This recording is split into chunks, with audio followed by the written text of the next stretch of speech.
Village ফুডে আপনাদেরকে নমস্কার। আজকে আমি আপনাদেরকে বানিয়ে দেখাবো ঝাল ঝাল মটর ভাজা রেসিপি। এই মটরগুলোকে আমি ভিজিয়ে রেখেছিলাম 8 থেকে 10 ঘন্টা মতো, ওই জন্য আপনাদেরকে দেখাতে পারিনি, অনেকক্ষণ ভিজিয়ে রেখেছিলাম। এবার মটরগুলো ভিজানো হয়ে গেছে, আর মটরগুলো দেখুন হয়ে গেছে। এগুলো আমি জল থেকে ছেঁকে নেবো।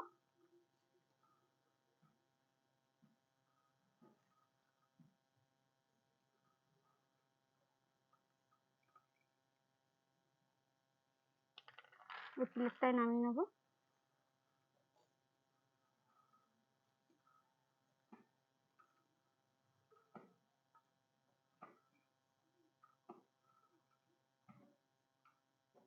আপনারা অনেক রকম মটর ভাজা খেয়েছেন, তো এই মটর ভাজাটা আপনারা অনেক দিন পর্যন্ত সংরক্ষণও করে রাখতে পারবেন।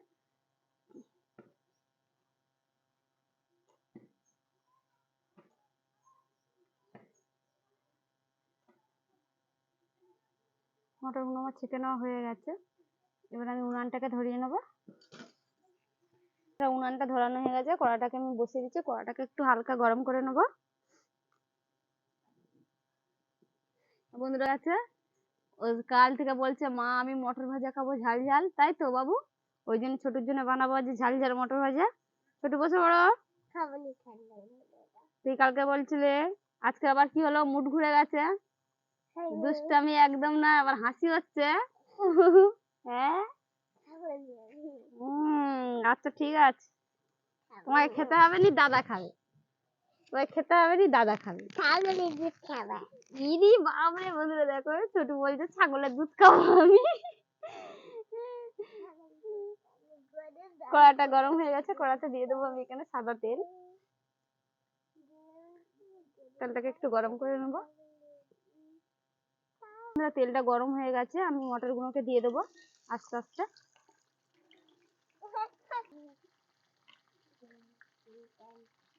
বন্ধুরা মটর গুলো আমি তেলেতে দিয়ে দিচ্ছি আস্তে আস্তে, দিয়ে একটু নেড়ে দেবো।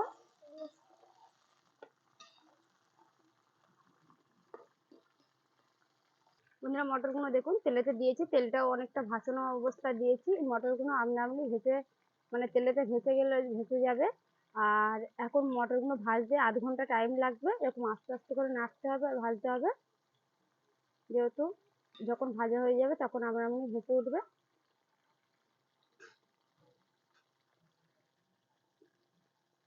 দেখুন মটরশুঁটিটা একটু হালকা হালকা ভাজা হয়ে এসছে, কালারটা কেমন হয়ে গেছে দেখুন। আর মটরশুঁটিগুলো ফেটে গেছে, দেখুন কত সুন্দর কালারটা এসে গেছে।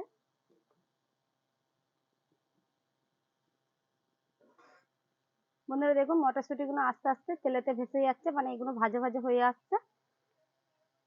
দেখুন বন্ধুরা দেখুন সব মটরগুলো ভেসে উঠেছে, আর আমি এই ঢাকনাটা দিয়ে একটু এরকম আড়ান করছিলাম, যেহেতু মটরগুলো ফেটে তেলটা ছিটকে যাতে না গায়ে আসে, ওই জন্য ভাজা হয়ে গেছে। এগুলো আমি তেল থেকে ছেঁকে নেবো, ছেঁকে তুলে নেবো।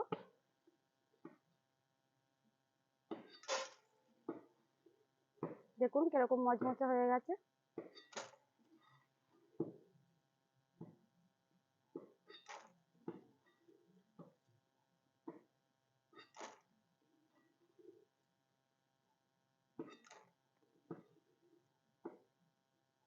সব এইভাবে তৈরি দিয়ে আমি ছেঁকে তুলে নিচ্ছি।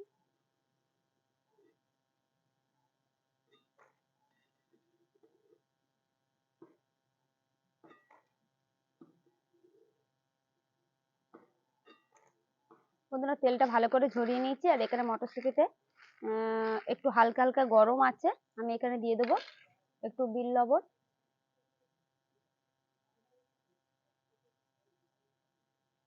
একটু সাদা এমনি ঘরে থাকা লবণ দিয়ে দেবো, একটু কাশ্মীরি লঙ্কা গুঁড়া, আপনারা এখানে চাট মশলাও দিতে পারেন, আর দিয়ে দেবো গোলমরিচ গুঁড়া, দিয়ে ভালো করে মিক্স করে নেবো।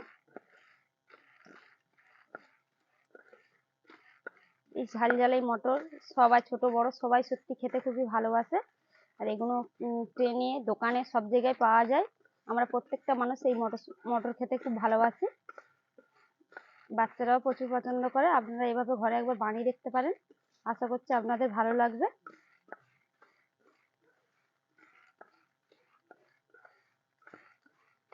আপনারা এভাবে ঘরে বানিয়ে দেখবেন, পুরো দোকানের মতো মটরশুঁটিটা খেতে লাগে এই মটরগুলো। বন্ধুরা দেখুন মশলাগুলো ভালো করে মাখিয়ে নিচ্ছি। এটাকে 2-3 মিনিট ভালোভাবে এভাবে রেখে দিলে মশলাটা মাখিয়ে খেতে হেভি স্বাদ লাগে আর খাওয়ার উপযুক্ত হয়ে যায়। বন্ধুরা দেখুন মানে কত সুন্দর কালারটা এসে গেছে। 5 মিনিট পরে আপনাদেরকে দেখাচ্ছি। আর এগুলো খেতে সত্যি খুবই মজমচা আর খুবই দারুণ লাগে। আপনারা এইভাবে ঘরে একবার বানিয়ে দেখতে পারেন। আর আপনারা ভালো থাকবেন, সুস্থ থাকবেন। পরের রেসিপি নিয়ে আমি আবার আসবো। নমস্কার।